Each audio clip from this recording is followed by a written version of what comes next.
But tonight, I mentioned last week, we're going to have our very own elder, Ollie Kendrick, going to come and break bread for us tonight. Can we receive him by saying, praise the Lord? Oh, can we do better than that? Praise the Lord. Oh, yeah, I'm excited. I'm excited to hear. Amen. God bless you, Elder Kendrick. Praise the Lord, everyone.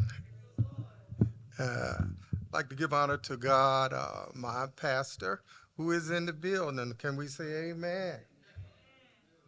He is in the building. He is in the church right now. I just thank and praise God for him.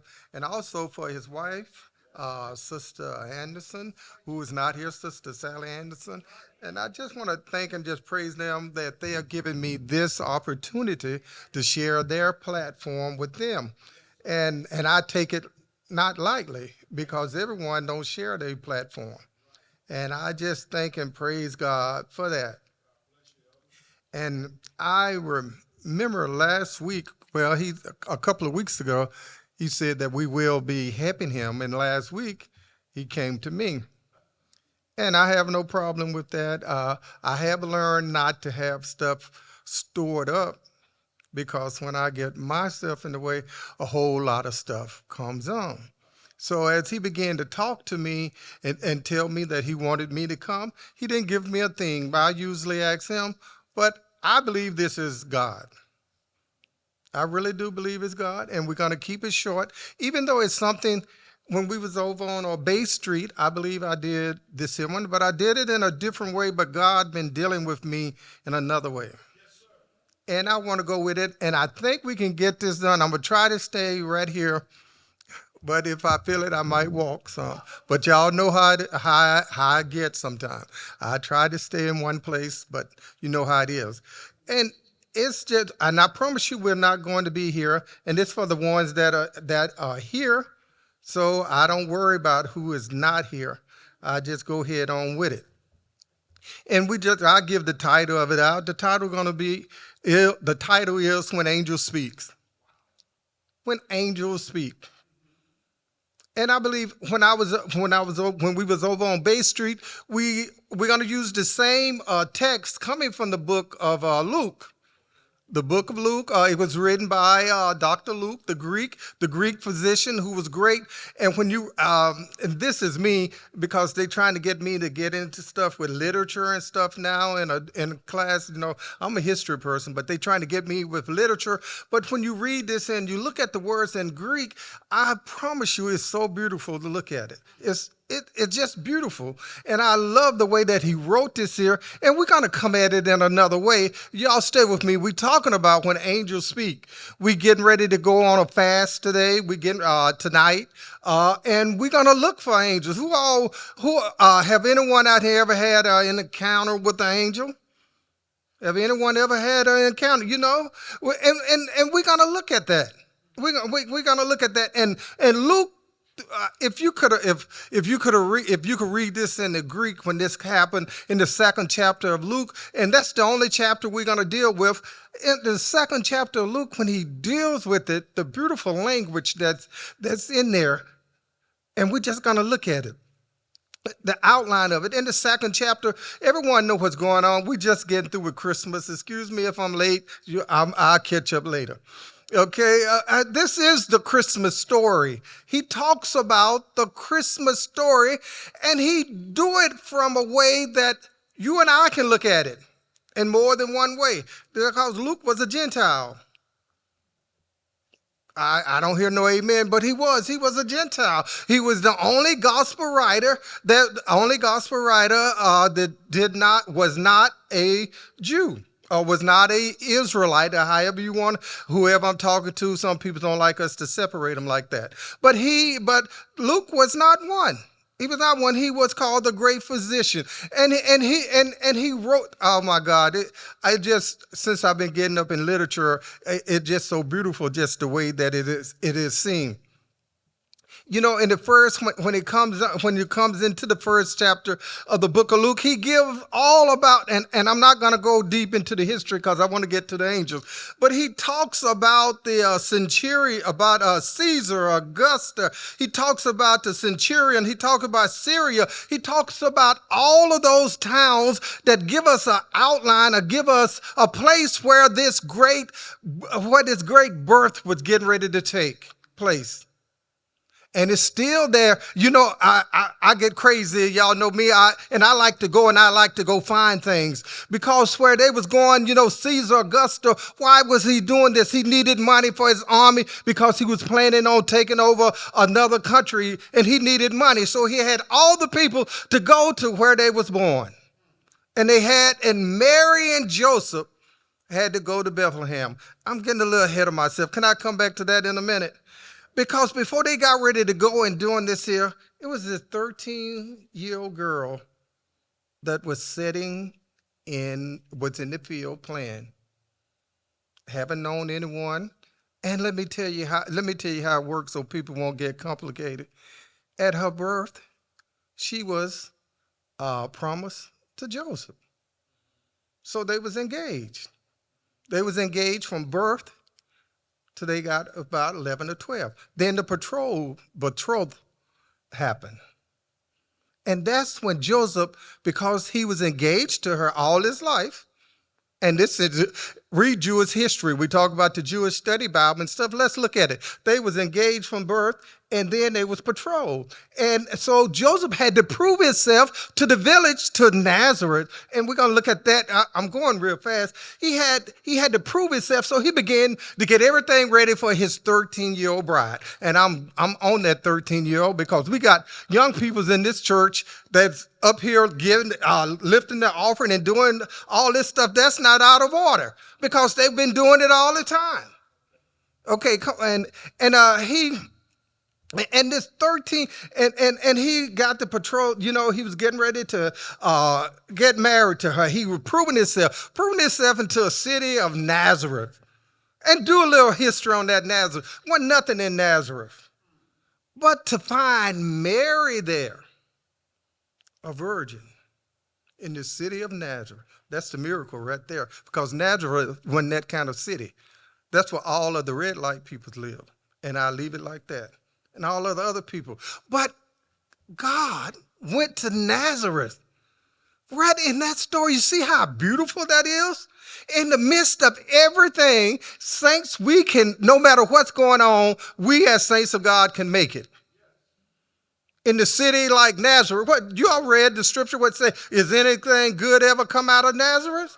What you thought they was talking about anything good? See, when you see that little bitty things like that, for something that sent up radars in my head, I get curious and I want to find out. But Nazareth, where they went to get all of the loose people, all of the people that wanted to do what they had to do. I'm trying to keep this PG. You know, y'all know what I'm talking about, and we're going to leave it right there. But it was one maiden there that was a virgin. And that was the miracle of the whole story right there. You know, how Mary art thou? She was right there and she was pure. But somebody was looking down through the beams of time and they saw her, and the first thing was angels. The angels came there. I don't want to talk about Mary now. I did that last time. But just think about an angel just appearing to her and spoke to her, thou art Mary, you know, and all this. She knew she had been with no one and stuff, you know, like that, you know. But the angel spoke to her. And then her husband. You know, we can write a book. We can write a soap opera about that. Just think about it. If it was you, it would take more than an angel from heaven to come down and tell me. You know, it would have been some, but Joseph and the angel spoke to him and all of that. That's another story. We're gonna look at that, but look at it. When angels speak, the angels was there. And the beautiful thing about it, because the angels just have a little, they have a personality that is just like if I like to call it a rock. Y'all, angels show up. They speak up, they step up, and then they leave. That's it. Everyone had an encounter with an angel. That's how it is. God said we're a little lower than the angels. We have a personality that like how we like to linger around.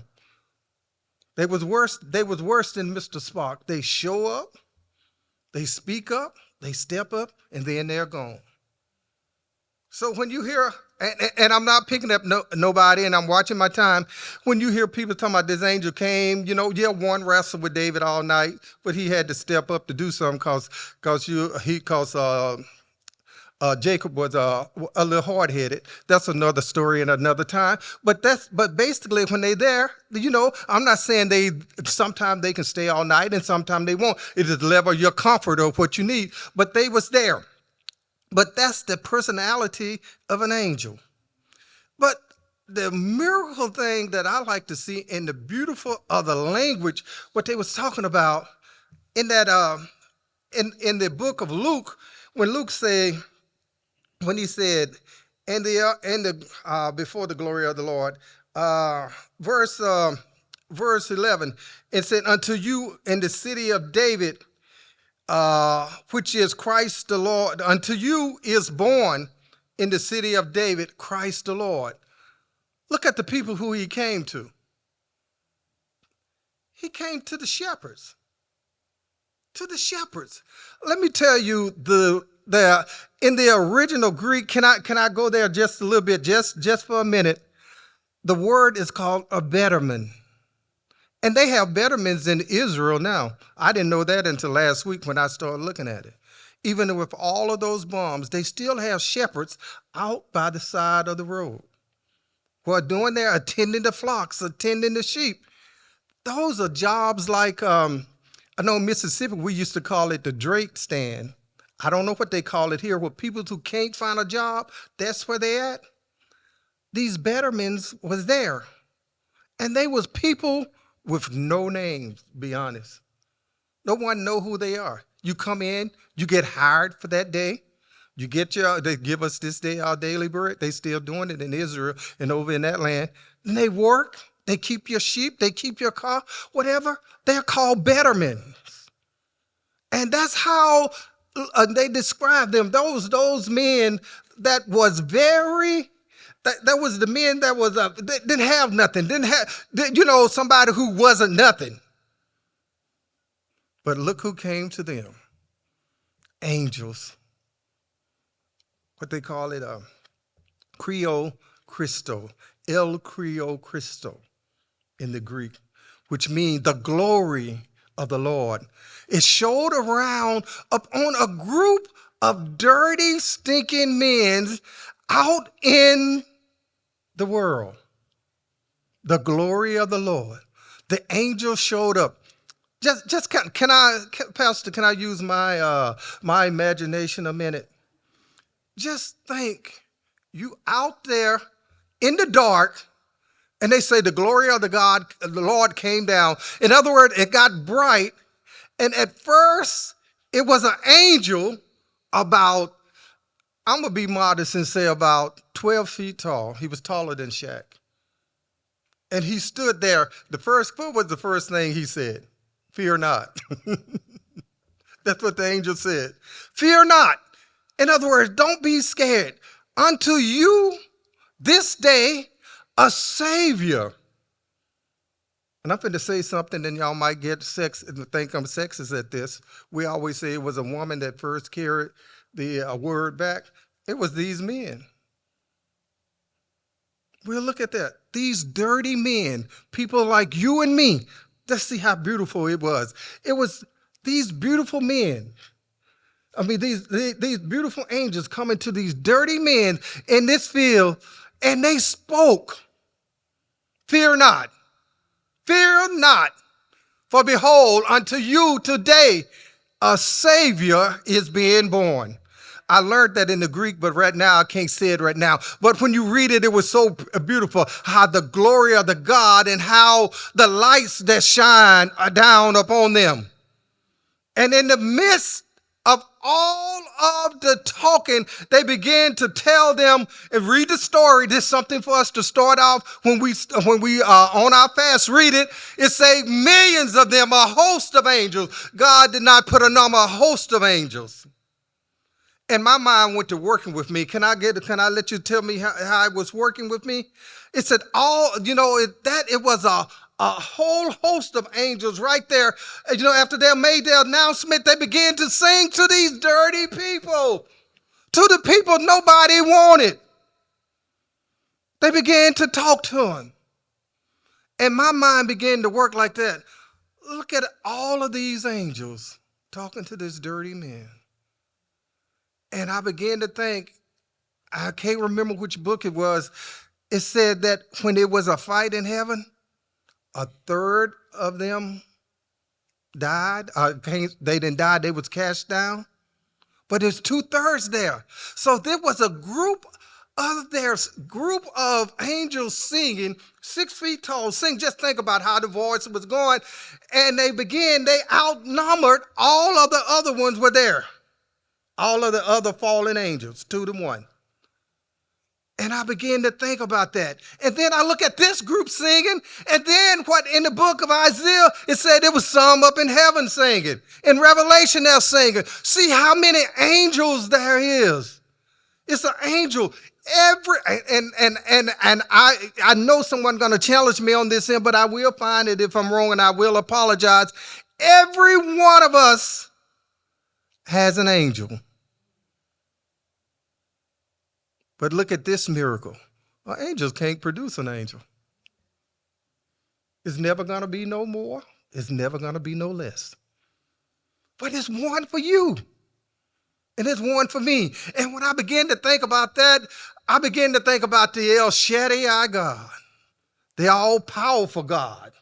The Adonai, who made it in the beginning when nobody was here. He knew how the end was going to be. He made enough angels in that moment for everyone on earth. For everyone. You got your own angel. We are not alone. What it says in the book of Psalms, it said, for he shall give an angel charge over thee to keep you in all your ways.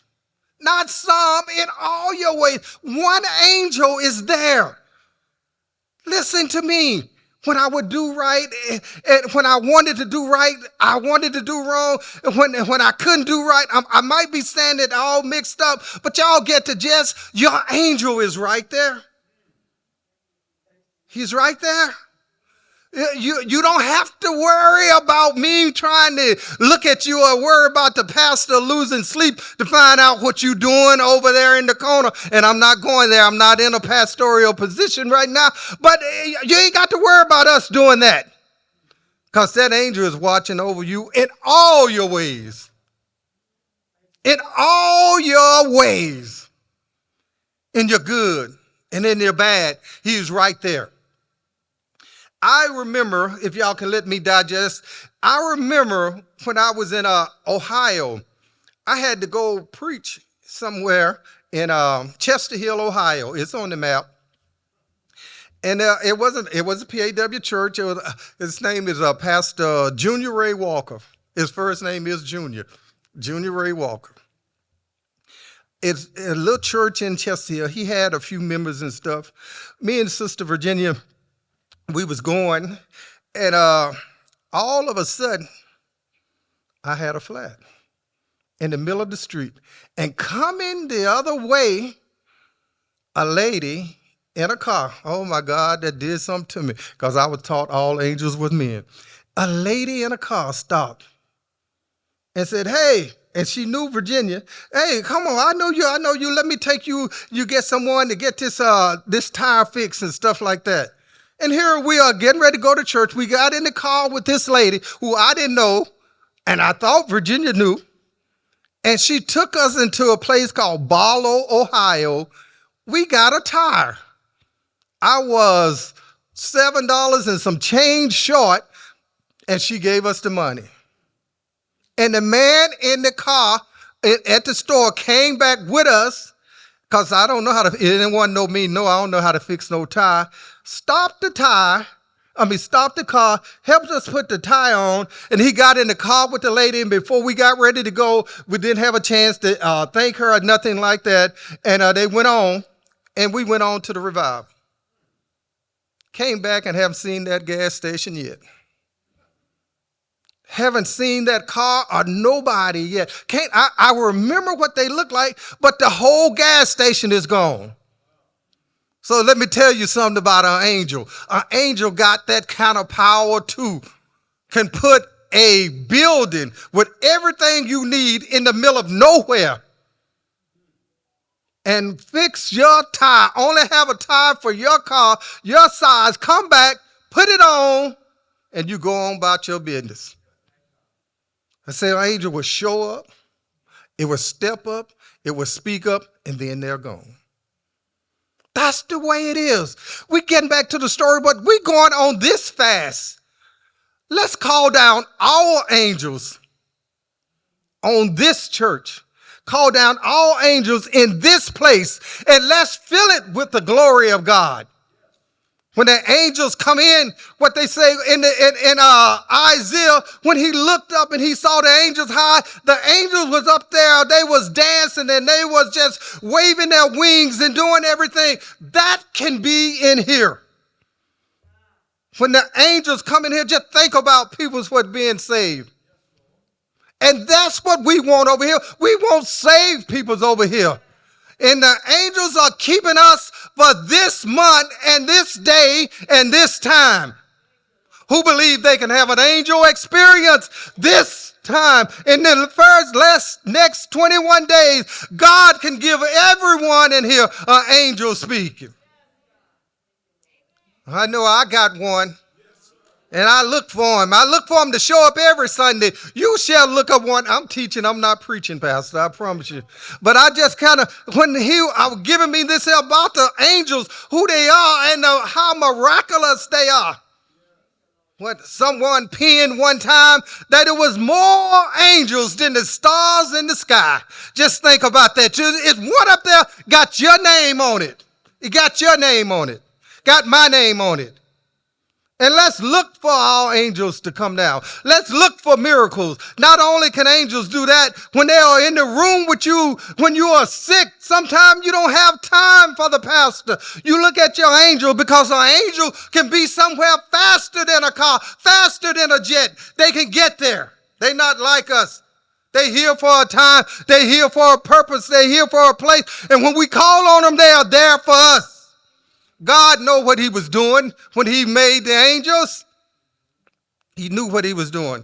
And it just, I think about that all the time. And that's why I'm saved right now.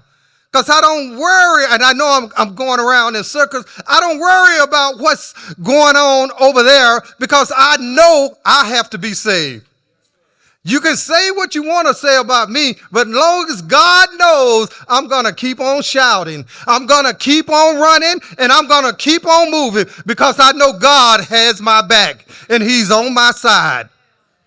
And you know, and can I look at it like this here? You know, when we get up there we don't want to be at the white throne, but when we get up there and we have to go through and we need a witness, we want our angels can say, oh yes, when I spoke to him, he did this. When I spoke to her, she did this here. Oh, when I was there, when he felt the breathe that I gave to him, because you know, an angel can breathe on you sometimes. And when he felt that, he answered it. I'm sorry I'm screaming at you all. I'm sorry I'm screaming at you, but it just this fast is doing something to me. I'm a diabetic, and I'm not saying I'm not going to eat, but I'm going to fast. You know, I was talking to someone, they say, what you going to give up? And somebody look at me, you're going to think this funny. I say, I'm giving up Jeopardy. What you mean? If you look on my phone and everything, I got every Jeopardy episode, because I'm about that worthless knowledge. I like that craziness stuff. So I know I have to give up something. I'm giving up that. For 21 days, I won't look at Jeopardy. You know, you think it's funny, but that's what's going to save me. That's all right. They're going to take me to heaven. I'm giving up something I like. Listen, you know that's what this fast about. And I'm looking for the angel to keep my mind.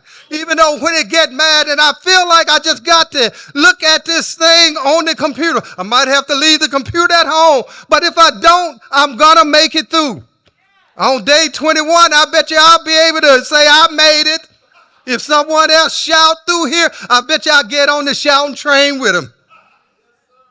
Oh, yes, that's right. It's going to be an angel going to keep my mind there, going to keep me there, going to be able to nudge me on. And I just pray that everyone in here, you all get on the same train and call on your angel with me. Pastor, do you mind if I ask them just if they can just wave your hand a minute? I know we're in Bible class. Just wave your hand a minute. Just wave your hand, you know. That's it, you know. Just go around, you know, the angel, he's right there. Your angel is right in here right now. Oh, it's right in here right now. I can just feel him right now. Oh, God, we just thank you for your breeze right now. Oh, God, we thank you for your protection right now. Oh, God, we just bless you for it right now. Oh, hallelujah, we thank you for it. Oh, God, just touch us right now. Touch our mind. Oh, God, let the angels go with us and let them lead us where we want to go. Oh, God, we thank you for it right now. Oh, bless your name right now, God. Oh, God, we thank you for it right now. Oh, y'all just don't know what this fast going to do for us and do for this church. You just don't know. It was called at the right time. It was called at the right time. It was called in the right place. Oh, I know I didn't give you all a whole lot of stuff this time. I know I didn't, but that's just the way when he first called me and said, talk about the angels. Talk about the angels. Oh, Pastor, they are here right now.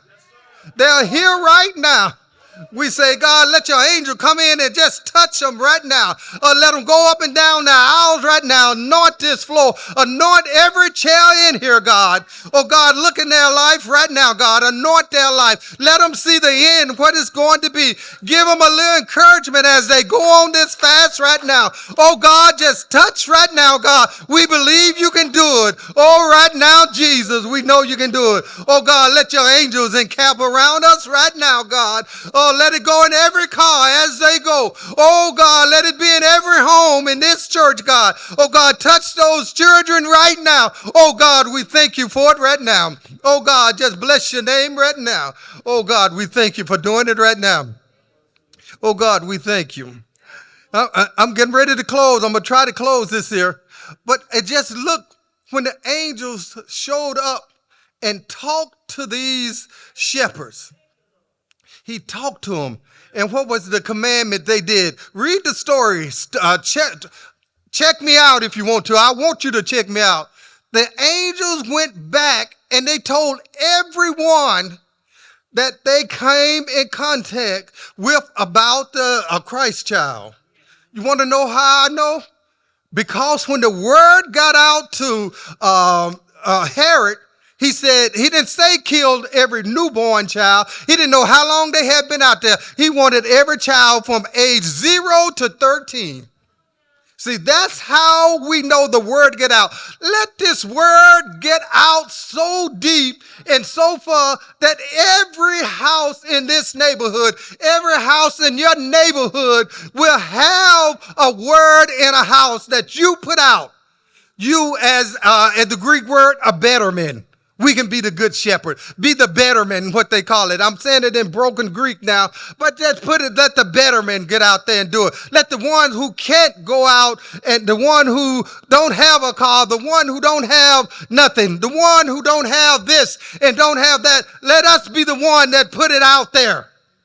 Because God is real and we want him to show his realness from this site right here, this holy ground. Pastor, your people.